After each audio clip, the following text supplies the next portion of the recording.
Hello there. Good to see you again this morning.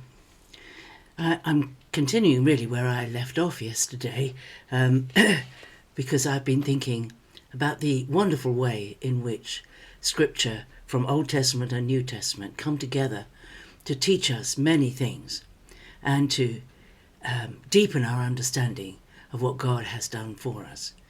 And I'm thinking about the verses 9 and 10 of 1 Peter chapter 2, which, let me read, it says, "But you are a chosen race, a royal priesthood, a holy nation, God's own people, that you may declare the wonderful deeds of him who called you out of darkness into his marvellous light. Once you were no people, but now you are God's people. Once you had not received mercy, but now you have received mercy." Now, to fully understand that last verse, we need to know what Peter is referring to. It's a strange way to put it, to say, once you were no people, but now you are God's people. And once you had not received mercy, but now you have received mercy. It's a strange way to put it. But actually, it's a direct reference to an Old Testament prophet, which is Hosea. If you've never read Hosea, you've missed a lot. Hosea is a wonderful prophet. You'll find Hosea the first one of the 12 minor prophets towards the end of the Old Testament, after Isaiah, Jeremiah, Ezekiel and Daniel, and Lamentations, of course. So Hosea, the first thing to know about Hosea is that his name, Hosea, comes from the same root as Joshua and Jesus, or Jeshua. It's the same root word, a bit like John, Jane, Jean, Joan, all come from the same root name. And that name means salvation.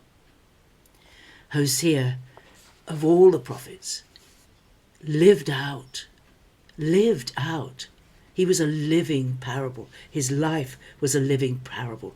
He lived about the same time as Isaiah and Amos and Micah, and they were living in a time when the people of Israel, people of Judah, the southern kingdom, were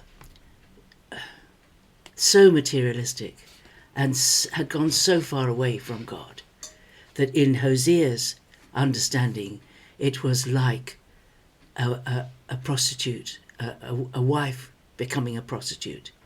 The betrayal was as deep as that. And Hosea is told by God to marry a woman who is a prostitute. And he does that. He marries a woman who is constantly and regularly unfaithful to him. And this unfaithfulness of his wife is a picture of what God's people were doing to God, being unfaithful to him in all their behaviour, going after other gods, worshipping other gods, disobeying God at every turn. And the heartbreak that Hosea experiences through his marriage is a living parable from which he writes much of his book. But it's all about the love of God in his efforts are pictured in the efforts of Hosea to win his wife back, to bring her back, to restore her, to forgive her, to bring her into a full married relationship again, and to be trusted and restored completely. But where these words come in from Peter is that she bears 3 children, and Hosea is told the names to give them. And the first one is called Jezreel. That's in chapter 1 of Hosea, verse 4. The second one is called Not Pitied, for I will have no more pity on them, or have no mercy on them. And the third one is called Not My People. Call his name Not My People, for you are not my people, and I am not your God. Commentators think that these names were given to the children because Hosea was not sure that they were his. Whether that's true or whether they were just the names that God told him to give the children was symbolic. All three names spoke of the unfaithfulness of the people of Israel and God's attitude towards them. And yet, by chapter 2, it says in verse 1, say to your brother, my people, and to your sister, she has obtained mercy. So there was restoration. God wanted to bring restoration to the people, and he was using the names of the children to say something to them. And also in chapter 3, it says here, because she's unfaithful, she goes away, she sells herself into prostitution again, and Hosea loses track of her. It says, and the Lord said to me, go again, love a woman who is beloved of a paramour and is an adulteress, even as the Lord loves the people of Israel. So I bought her for 15 shekels of silver, and a homer and a lethech of barley. And so Hosea saved, he paid a ransom, he paid a redemption price for the woman he loved, just as God paid a redemption price for you and me, because he loved us and has loved us. He loved her while she was away from him, and he bought her back, just as Jesus brought us back to God with his blood.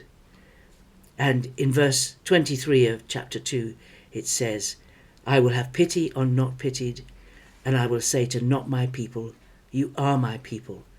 And he shall say, that was the boy, was the third one, thou art my God. And of course we have it in 1 Peter, that lovely verse. Let me go back to that verse in 1 Peter. Once you were no people, now you are God's people. Once you had not received mercy, but now you have received mercy. So Peter sees us as living examples of the children of Hosea.